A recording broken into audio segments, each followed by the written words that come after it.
다들 또 이렇게 건강한 모습으로 뵙게 되어서 반갑습니다. 예.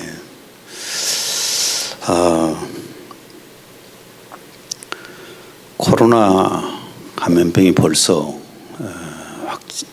확산되어 온 지가 2년이 넘었는가요? 예, 이렇게 되었는데 그동안 방역 수칙을 참 열심히 교회도 지켰고 온 국민이 지켜왔습니다. 그리고 백신이 2차가 아마 85% 이상 되었을 것이고 맞았을 것이고 또 3차도 거의 60% 가까이 맞은 줄로 알고 있습니다. 그런데도 코로나는 계속 확산되어서 10만 명이 매일 10만 명이 넘게 나오고 있는 모습을 봅니다. 사회적 거리두기로 인해서 사회 구석구석이 사실은 마비됐어요. 구석구석이 마비되고 사람과 사람의 만남도 없어지고 또 직장도 재택근무로 지금은 많이 바뀌고 있는 그런 상황에 있습니다. 마트나 식당도 너무나 많은 사람들이 가지 않기 때문에 이제는 배달 체제로 바뀌지 않습니까? 정말 사회 모든 것들이 바뀌고 있습니다. 이런 속에서 바뀌어가는 것이 또 뭐가 있냐면은 지금 교회가 바뀌고 있습니다. 이런 속에 어쩌면은 가장 앞서 바뀌어가는 것이 교회인 것 같아요. 한국 교회는 그동안의 세계 교회들이 모델로 삼았던 교회가 한국 교회입니다. 그 중에 하나가 뭐냐면 열정이잖아요. 이 열정을 모델로 삼았던 교회가 한국 교회입니다. 주일 오전 예배 드리고 저녁 예배를 드리고 수요 예배를 드리고 구역 예배를 드리고 금요 철야 예배를 하고 사경예를 하고 부흥회를 하고 새벽 예배를 하고 특별 기도회를 하고 전도, 봉사, 구제, 제자교육 얼마나 열정적이었습니까? 그런데 이 코로나와 사회적 거리두기로 말미암아서 모든 열정이 다 끝나버렸습니다. 열정이 다 멈춰버리고 열심히 모이는 교회에서 이제 뿔뿔이 흩어져 있는 크리스찬들이 되었습니다. 좀 안타깝잖아요. 어쩌다가 이렇게 되었는지. 우선 우리가 교회가 무엇인지를 알아야 됩니다. 교회관에 대해서 우리가 알 필요가 있어요. 교회는 헬라어로 여러분이 잘 아신 것처럼 에클레시아입니다. 공식, 만남, 공식, 모임 이런 뜻을 가지고 있습니다. 불러낸 사람들의 모임이라고 말해요. 물론 그리스도 안에 있는 모든 우주적 영적인 세계의 모든 크리스찬을 우리가 하나로 교회라고 부르기도 합니다. 마태복음 16장 18절 내가 이 반석 위에 내 교회를 세우리니.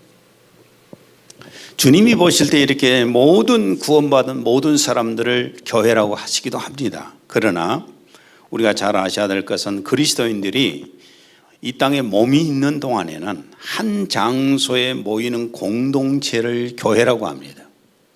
모이는 공동체가 교회예요. 로마서 16장 3절과 5절입니다. 너희는 그리스도 예수 안에서 나의 동역자들인 브리스가와 아굴라에게 문안하라. 또 저의 집에 있는 교회에도 문안하라. 예, 집안에서 모이는 교회. 지금 그 교회도 얘기하잖아요. 계시록 2장 3장에 보면 7교회가 나오잖아요. 7교회. 에베소 교회, 서머나 교회, 사대 교회, 또한 무슨 나우디아 교회 이런 7교회들이 나오지 않습니까? 이런 어떤 지역에 모이는 장소, 어떤 장소를 특정해 놓고 모이는 사람들을 크리스찬들을 교회라고 불렸습니다. 우리 예능교회도 마찬가지입니다. 예능교회당으로 모여서 예배를 드리는 사람을 예능교회 성도라고 합니다. 예능교회라고 그렇게 부릅니다. 많은 돈을 들여서 교회당을 건축하는 목적이 무엇입니까? 우리도 교회가 상당히 사이즈가 적은 건 아니잖아요. 우리가 옆에 건물까지 해서 600평 정도 되니까 적은 건물은 아닙니다. 이렇게 돈을 많이 들여서 엄청난 노력을 해서 건물을 건축한 목적이 뭡니까? 목적은 간단합니다. 모여 예배하려고. 그렇죠? 모여서 예배하려고 건축한 거 아니에요? 뭐 이걸 건축해서 교회 폼 잡기 위해서 그런 건 아니잖아요. 강구하기 위해서 그런 것도 아니고. 모이지 않는 크리스찬은 각 교회 지역에 있는 교회 지체는 아닙니다. 모여야 교회인 거예요. 주님께 그리스도인을 교회로 모이게 하는 목적이 무엇인가? 한 장소로 모이게 하는 목적이 무엇인가? 성도의 영의 생명이, 구원받은 영의 생명이 성장을 하고 인격이 성숙해 가기 위해서, 그걸 돕기 위해서 교회로 모이는 겁니다. 교회로 모여서 각자 자기 맡은 일을 하면서 서로 도우면서 신앙이 성장되어 가지 않습니까? 또 함께 모여서 뜨거운 열정을 유지하는 겁니다. 함께 모여야 뜨거움이 유지가 되어요. 사도행전 4장 31절, 필기를 다음에 모인 곳이 진동하더니 무리가 다 성령이 충만하여 담대히 하나님의 말씀을 전하니라. 함께 모여서 합심 기도하는 것과 개인 기도하는 건 다르잖아요. 함께 모여 있을 때 열정도 생겨나는 겁니다.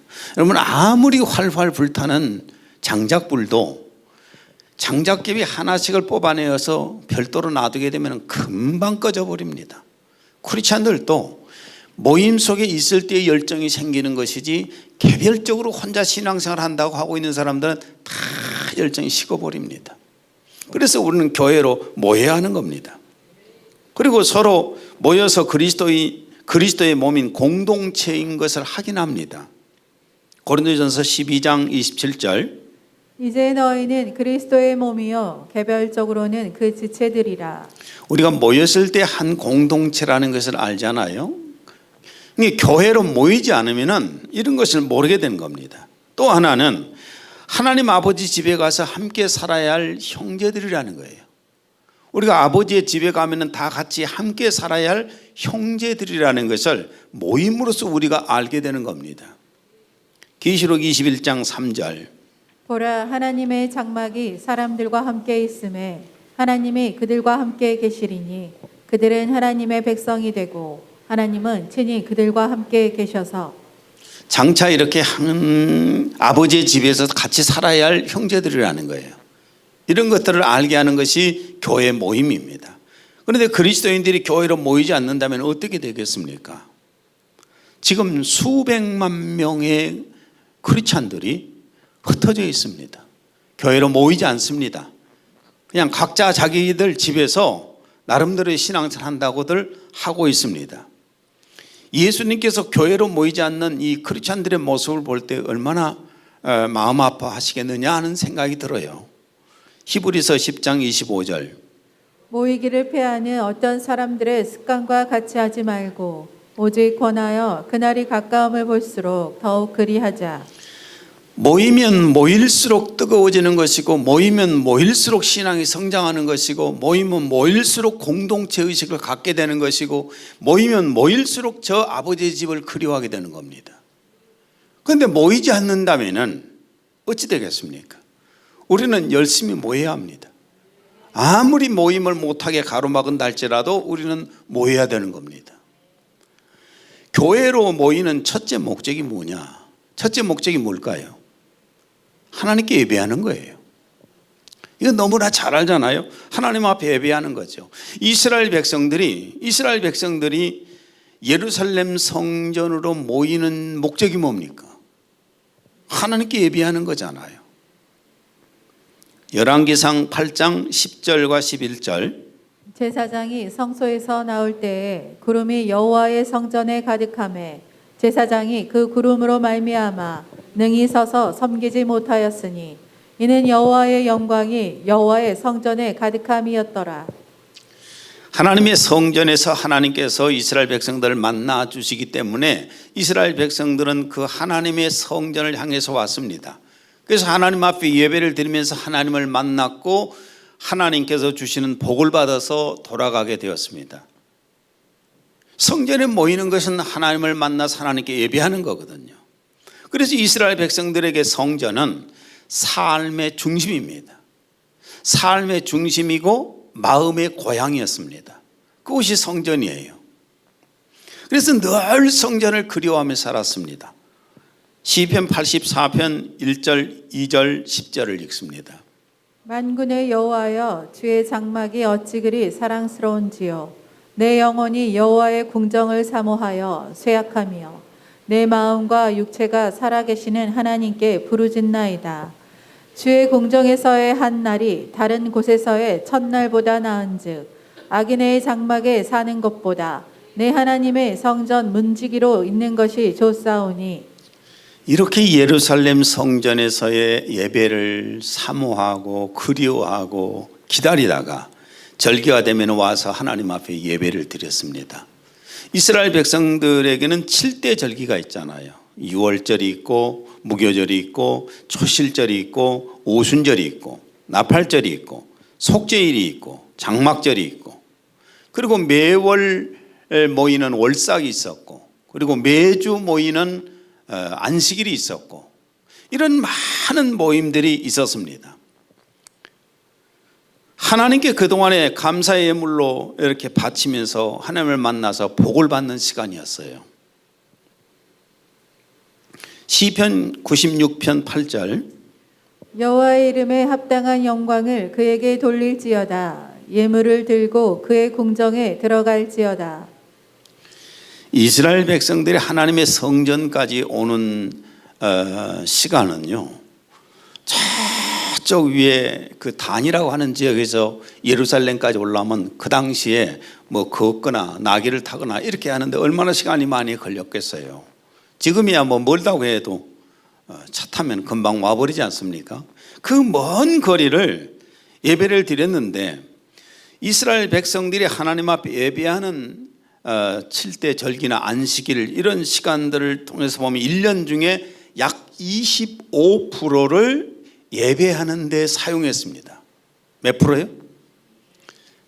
1년 중에서 25% 정도를 예배하는 데 사용했고, 그들이 하나님 앞에 바친 물질이 헌금이 삶의 벌어온 물질의 25% 정도가 하나님 앞에 드렸습니다. 그게 이스라엘 백성들의 삶이었습니다. 아마도 지금도 그렇게 생각하는 분들이 있을 거예요. 매우 지혜롭다고 생각하신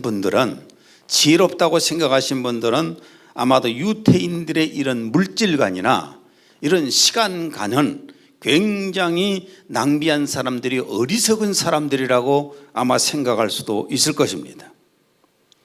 그런데 그 결과는, 삶의 결과는 달랐습니다.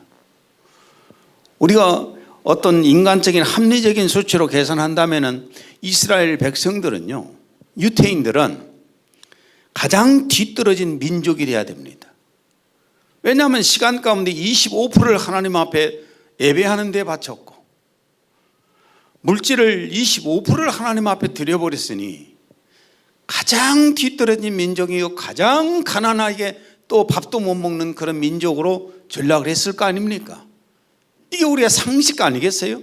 합리적인 이치입니다. 그러나 그 결과는 달랐어요.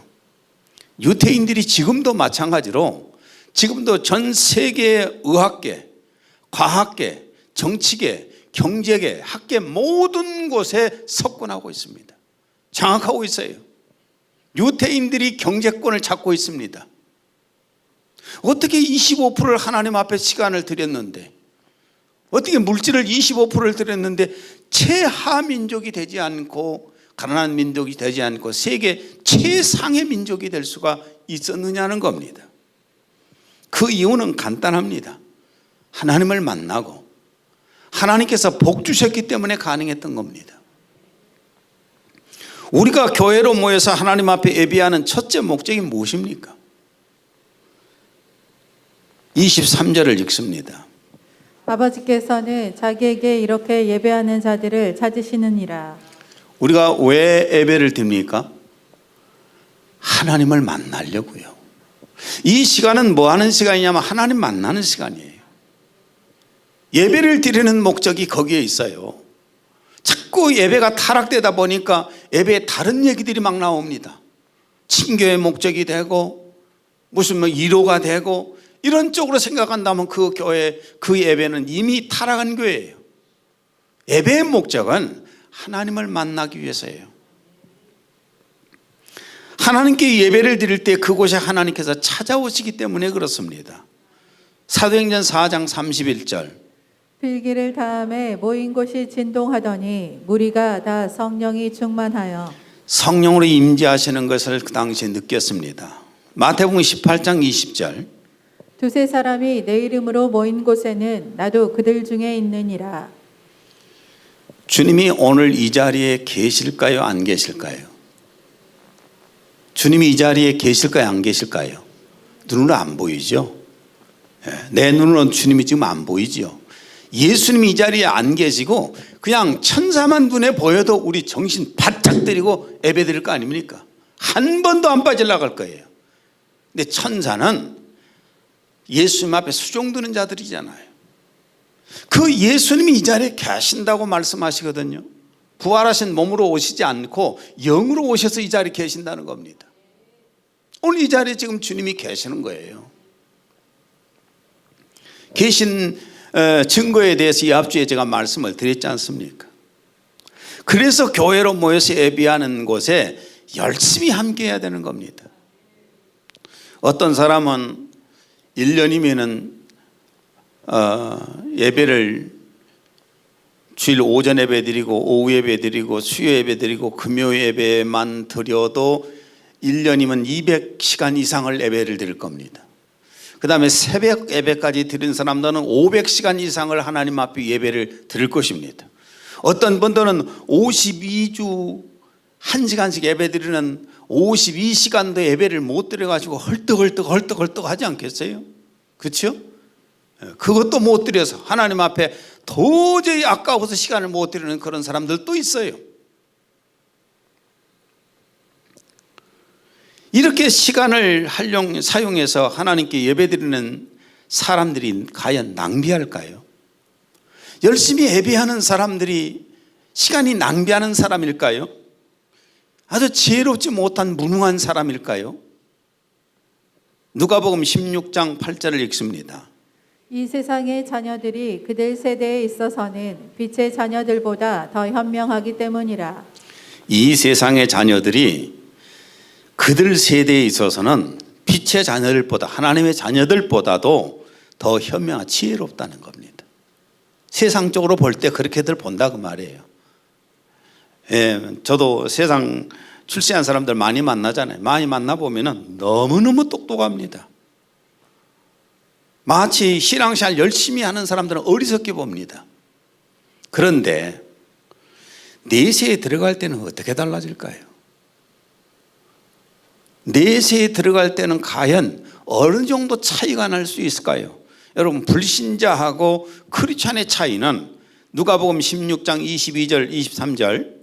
이에 그 거지가 죽어 천사들에게 받들려 아브라함의 품에 들어가고 부자도 죽어 장사되매 그가 음부에서 고통 중에.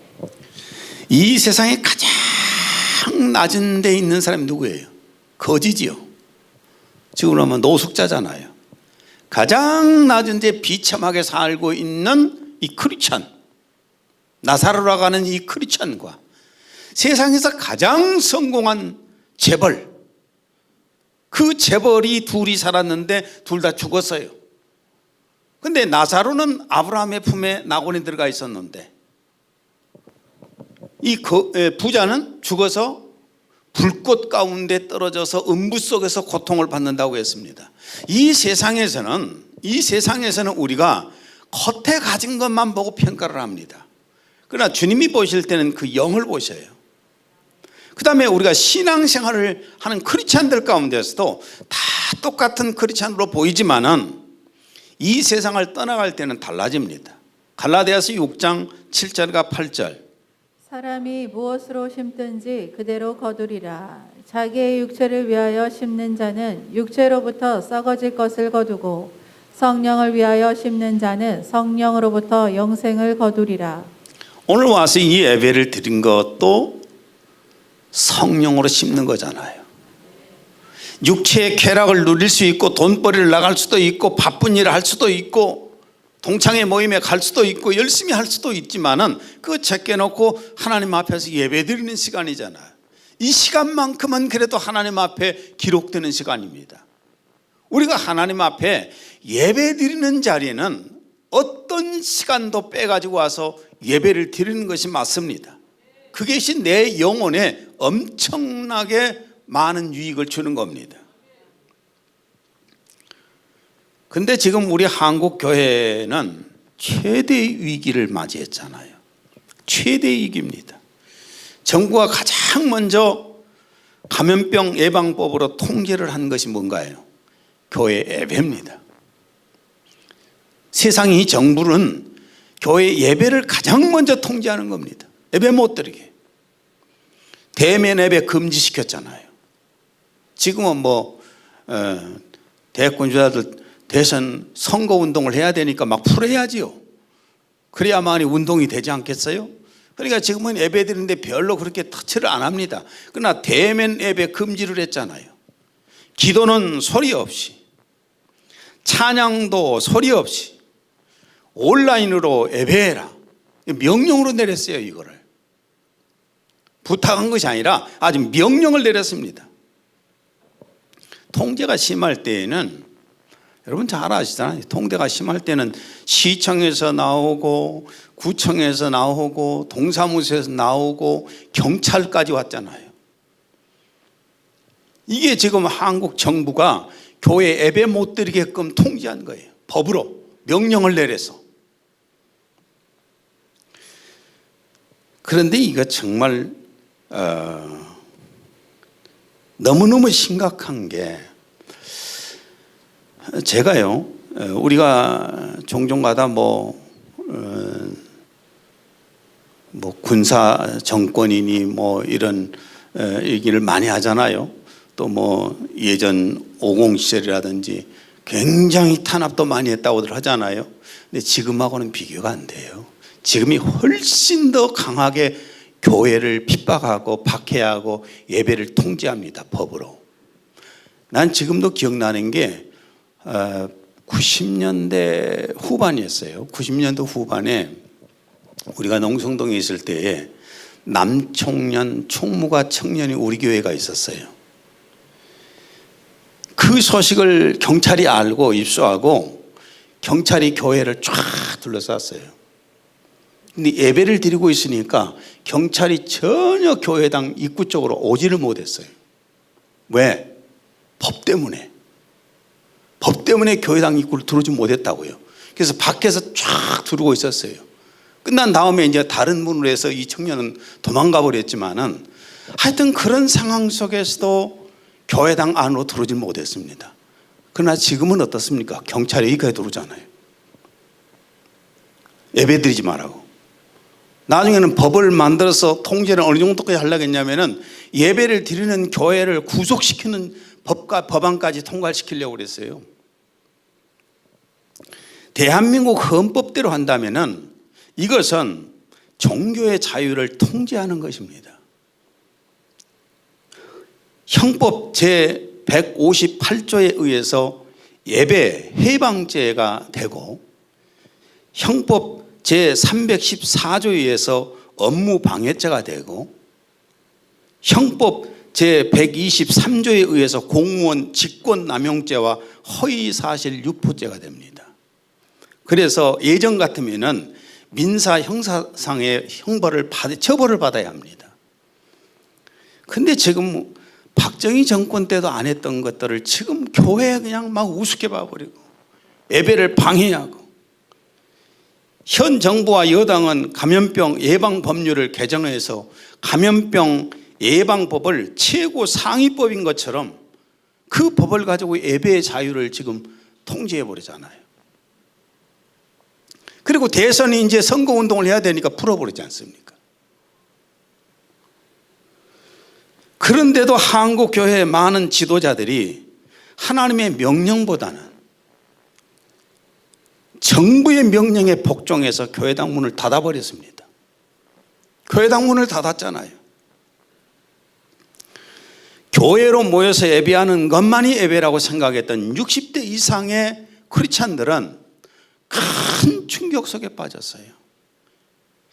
일제강점기 때도 교회당 문을 안 닫고 예배를 드렸고 6.25 때 전쟁 속에서도 문을 열어놓고 예배를 드렸던 이 한국 교회가 문 닫아버린 걸 보면서 어마어마한 충격을 받았고요. 그리고 주일날이면은 예배를 못 드리니까 그 교회당 입구에 와가지고 서성거리면서 거기서 기도하고 가는 사람들이 얼마나 많았습니까? 정말 기가 막힌 현실이 지금 우리 눈앞에서 펼쳐졌어요. 지금 그리스도인들은 예배관에 대해서 혼란 속에 빠져 있습니다. 어떤 교회 지도자는 대면 예배를 드려야 된다고 강력히 주장을 하고, 주로 큰 교회 목사들은 동영상이나 줌으로 온라인 예배를 드려도 된다고 주장을 하고 있고, 또 그래서 큰 교회들은 작은 교회들도 마찬가지지만 요즘 들어서는 그럽니다. 돈을 많이 들여서 최첨단 온라인 예배 장비를 다 막 준비를 해놓습니다. 그런데 자 보십시오. 하나님께서는 어떤 곳에 찾아오신다고요? 23절 다시 한번 읽습니다. 아버지께서는 이렇게 자기에게 예배하는 자들을 찾으시느니라. 예배를 모여서 예배를 드리지 않고 교회당에 모이지 않고 흩어져 있으면서 동영상 가지고 예배를 드릴 것이라면은 차라리 교회로 다 나눠버려야지요. 왜 대형 교회가 필요하고 왜 중형 교회가 필요합니까? 싹 해체시켜 가지고 그냥 그룹으로 모여야 되잖아요. 차라리 거기서 대면 예배를 드려야 되잖아요. 지금 우리 한국교회 정말 답답합니다. 지금이라도 대면 예배를 드리지 않고 교회당 문을 닫은 지도자들은 에스라처럼, 이스라엘의 그 지도자 에스라처럼 하나님에 엎드려서 통곡하고 회개해야 됩니다. 에스라 9장 5절에서 6절. 저녁 제사를 드릴 때에 내가 근심 중에 일어나서 속옷과 겉옷을 찢은 채 무릎을 꿇고 나의 하나님 여호와를 향하여 손을 들고 말하기를, 나의 하나님이여, 내가 부끄럽고 낯이 뜨거워서 감히 나의 하나님을 향하여 얼굴을 들지 못하오니 이는 우리 죄악이 많아 정수리에 넘치고 우리 허물이 커서 하늘에 미침이니이다. 내가 부끄럽고 낯이 뜨거워서 얼굴이 뜨거워서 감히 나의 하나님을 향하여 얼굴을 들지 못하겠습니다. 이렇게 회개해야 된다고요. 그동안에 예배를 목숨처럼 지켜야 된다고, 생명 바쳐서 예배를 드려야 된다고 강조했던 그 사람들이 왜 이런 정부에서 강력한 명령을 내리니까 자란 모가지 들어가듯이 쏙 들어가 버려야 됩니까? 다 숨어들어 있다가 이제 예배가 조금 드려도 된다고 하니까 풀려나와갖고 또 고개 들고 큰 소리 외칩니까? 왜 또 그런 사람들을 따라가요? 한국 교회 지도자들이 회개하게 되면은 예배를 드리지 않는, 교회로 모여서 예배를 드리지 않는 크리스찬들도 회개하게 됩니다. 에스라 10장 1절. 에스라가 하나님의 전 앞에 엎을 때에 많은 백성이 심히 통곡하매 이스라엘 중에서 백성의 남녀와 어린아이의 큰 무리가 그 앞에 모인지라. 모든 신앙인들은 교회 지도자를 따라갑니다. 지도자가 정말 이 현실 앞에서 통곡하고 울면서 하나님 앞에 얼굴이 부끄러워서 화끈화끈해서 엎드려 울고 있어야 돼요. 그래야만이 성도들이 돌아오지 않어요. 그래서 예배를 드려야 된다는 걸 알잖아요. 교회 지도자가 교회당 문 닫아버리고 예배 드리지 말자고 하고, 줌으로 예배 드리자, 온라인으로 예배 드리자, 정부에서 못하게 한다, 정부의 명령을 따라야 된다, 하나님 명령은 따르지 않고, 이럴 때 교회 성도들은 어찌 되겠어요? 나중에는 저기 산속에 들어가서 놀다가 자빠져서 동영상 한번 쳐다보고 예배드렸다 하고, 저기 바다로 가서 낚시질 하다가 동영상을 쳐다보고 나 예배드렸다 하고, 이렇게 되는 겁니다. 그럼 어떻게 예배하는 곳에 하나님이 찾아오실까? 동영상 한번 쳐다본 것 갖고 하나님이 거기 찾아가실까요? 어떻게 예배하는 곳에 하나님께 찾아오실까? 화려하고 웅장한 수천 명이 모이는 교회에 하나님 찾아가실까요? 아니면 정해진 형식에 따라서 매뉴얼대로 드리는 예배에 찾아오실까요? 오늘 본문에서 예수님이 답을 주셨잖아요. 23절 24절 다시 한번 읽습니다. 아버지께 참되게 예배하는 자들은 영과 진리로 예배할 때가 오나니 하나님은 영이시니 예배하는 자가 영과 진리로 예배할지니라. 영과 진리로 예배를 드릴 때 하나님께서 거기에 찾아오신다는 거예요. 그러면은 영으로 예배드리는 것이 뭘까? 영으로 예배드릴 때 하나님 찾아오신다는데 영으로 예배드리는 것이 뭘까? 24절 하나님은 영이시니 예배하는 자가 영과 진리로 예배할지니라. 개역 한글 한번 다시 읽습니다. 예배하는 자가 신령과 진정으로 예배할지니라. 영이나 신령으로 번역을 했지 않습니까? 영, 신령. 헬라어로 퓨누마인데 신령한 영이라고 말해요. 하나님의 생명을 받은 영이라고 말해요. 살아있는 영이라고 말해요.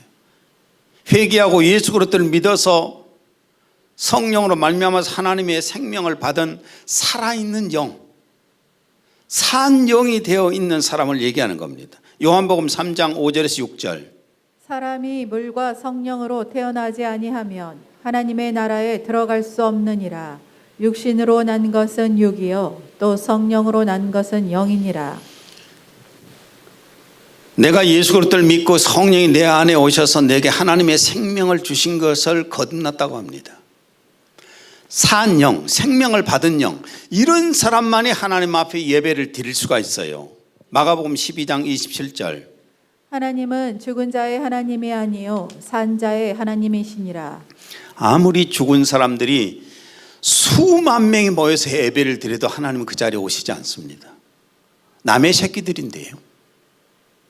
하나님의 자녀들이어야 되는데, 하나님의 생명을 받은 자가 하나님의 자녀잖아요.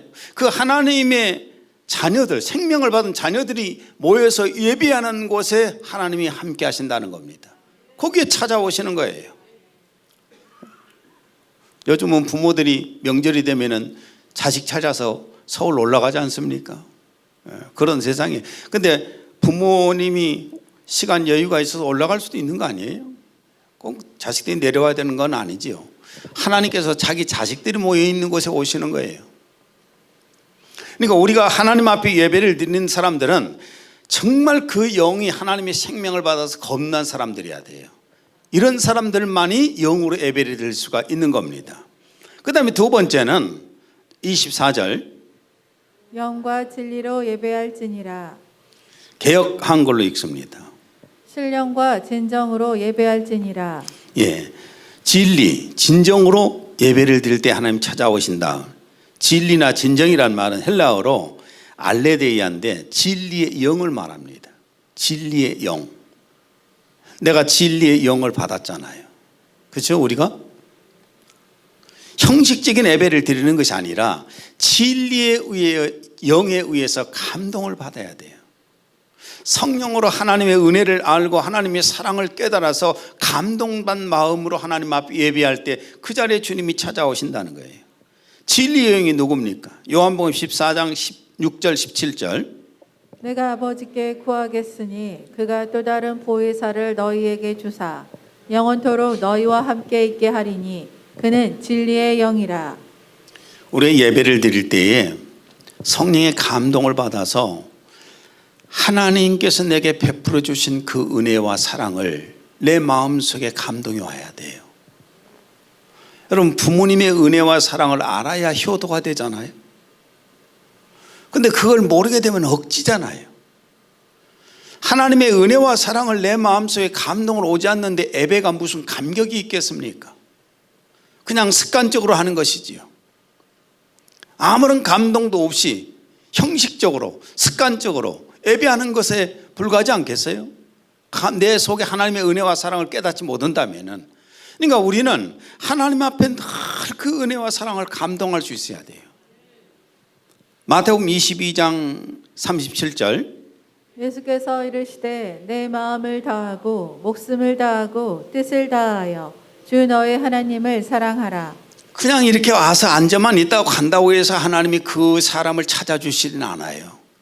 그 마음속에 하나님을 향한 사랑이 있어야지요. 나는 우리 항성철 집사님이 찬양단들하고 찬양단들이 저쪽까지 상당히 숫자가 되는데 그 사람들이 일찍 와서 찬양 연습을 합니다. 찬양 연습을 해가지고 보통 내가 보니 10시 한 10분, 11시 10분 전에나 이렇게 이제 찬양을 하잖아요. 찬양을 하는데 텅 비어 있어요. 그 감격스럽게 뜨겁게 찬양을 하는데 사람이 없어요. 어떤 사람들은 일찍 온 사람도 있지만은 어떤 사람들은 그냥 설교 시간에 나와서 설교나 듣고 가요. 그게 무슨 예배입니까? 설교 들으려면은 여러분 동영상으로 그냥 들으셔도 돼요. 설교만 들으려면은 예배를 드리는 목적이 뭐라고요? 하나님 만나는 거잖아요. 이 자리에 지금 하나님 만나러 오셨잖아요. 찬양을 그렇게 뜨겁게 하는데도 감격이 오지 않을 수도 있어요. 왜? 준비가 안 되니까. 예배 한 30분 전에 오든지 한 20분 전에라도 와서 충분히 하나님 앞에 기도하면서 그 찬양과 함께 찬양하는 시간 같이 찬양을 하고 그러면 얼마나 감격이 와요. 근데 예배 시간에 찬양도 같이 하지도 않고 찬양 끝난 다음에 이제 설교나 들어오는데 냉랭한 가슴으로 왔다가 지식이나 몇 개 좀 얻어갖고 갈까. 이게 무슨 놈의 예배냔 말이에요. 미리서 준비, 하나님 만나러 왔는데. 그렇죠? 하나님 만나러 왔는데 좀 일찍 와야지요. 23절을 다시 한번 읽습니다. 아버지께서는 이렇게 자기에게 예배하는 자들을 찾으시느니라. 아버지께서는 어떻게 예배하는 자들을 찾으신다고요? 영과 진리로, 진정으로. 거듭난 사람들이, 하나님의 생명을 받은 사람들이 하나님의 그 은혜와 사랑에 감동하여서, 진리의 영에 감동하여서 하나님 앞에 올리는 그 예배를 하나님이 받으시고 그 자리에 오신다는 거예요. 그리고 만져주시는 거예요. 예배는 하나님께서 우리를 만나자고 초청하는 시간입니다. 하나님이 지금 초청하신 거예요. 우리 좀 만나자. 누가복음 14장 16절에서 20절. 어떤 사람이 큰 자치를 베풀고 많은 사람을 청하였더니 다 일치하게 사양하여 한 사람은 이르되 나는 밭을 샀음에 아무래도 나가 보아야 하겠으니 청컨대 나를 양해하도록 하라 하고, 또 한 사람은 이르되 나는 소 5마리를 샀음에 시험하러 가니 청컨대 나를 양해하도록 하라 하고, 또 한 사람은 이르되 나는 장가 들었으니 그러므로 가지 못하겠노라 하는지라. 여러 가지 핑계를 대고 예배의 자리에 안 오는 사람들이 있습니다. 높은 사람이 만나자고 해서 거기 가야 된다고. 그럼 그 높은 사람을 만났는데 그 높은 사람이 내게 생명을 주고 내게 지혜를 주고 내게 복을 줍니까? 여러분, 높은 사람이 나를 만나자고 하는 목적이 뭘까요? 권력자가 나를 만나자고 하는 목적이 뭘까요? 표 짜는 거 아닙니까? 부자가 나를 만나자고 하는 목적이 뭘까요? 자기 이미지를 좋게 하자는 거 아닙니까? 내게 어떤 생명을 주고 내게 지혜를 주고 내게 복을 주려는 목적이 아니잖아요. 그들이 줄 수도 없지만은, 그렇다면 누구를 만나야 되겠어요? 하나님을 만나야지요. 하나님을 만나야 하나님께서 내게 생명도 주시고 내게 지혜도 주시고 내게 복도 주시는 거예요. 이 세상에 필요한 것들도 주님이 이 예배 시간에 복을 주셔야 얻어지는 거 아니에요? 죽자 사자 고생을 했는데 싹 다른 걸로 날아가 버리기도 하잖아요. 아무리 고생해도 안 되잖아요. 지혜요? 아무리 공부를 많이 하고 별 세상의 것들을 다 배웠다 해도 지혜가 없으면 소용없는 거예요. 난 놓고 기억자도 모르는 일자 무식도 사회에 나와서 성공하는 경우 보세요. 지혜가 있어서 그래요. 아무리 많이 배워서 수없이 많은 학식을 가졌어도 지혜가 없으면 그걸 써먹지도 못해요. 내 생명, 영혼의 생명이 없으면 지옥으로 떨어지는데 누가 나를 건져줍니까? 내가 하나님을 만나야 되잖아요. 하나님을 만났을 때 하나님은 내게 영적인 생명을 부어주시고 내 삶 속에 지혜를 주시는 거예요. 그리고 살아갈 수 있는 복을 주시는 것 아닙니까? 그래서 믿음의 사람들은 하나님께 예배하는 시간을 사모하는 것입니다. 시편 84편 1, 2절 10절을 다시 한번 읽습니다. 만군의 여호와여, 주의 장막이 어찌 그리 사랑스러운지요. 내 영혼이 여호와의 궁정을 사모하여 쇠약함이요. 내 마음과 육체가 생존하시는 하나님께 부르짖나이다. 주의 궁정에서 한 날이 다른 곳에서 첫날보다 나은즉 악인의 장막의 거함보다 내 하나님 문지기로 있는 것이 좋사옵니다. 이런 사모한 마음이 있었으면 좋겠어요. 처음 우리 교회가 개척되었을 때만 해도 주일날 오전에 나오지, 주일 저녁에 나오지, 수요일 나오지, 금요일 나오지, 금요 철야 예배 드리지, 매일 새벽 기도 드리지요, 구역 예배 드리지요, 금식 기도가 보통 있었지요. 교회에 다녀오면 항상 기도하는 사람들이 있었지요. 근데 언제부턴가 계속 줄어들기 시작하면서 주일날 오전 예배 한번 나오는 것도 그냥 헐떡 하고 나오는, 그 말이 뭔 말인 줄 아십니까? 은혜가 떨어져서 그래요. 하나님의 사랑을 지금 느끼지 못해요. 하나님의 은혜도 느끼지 못해요.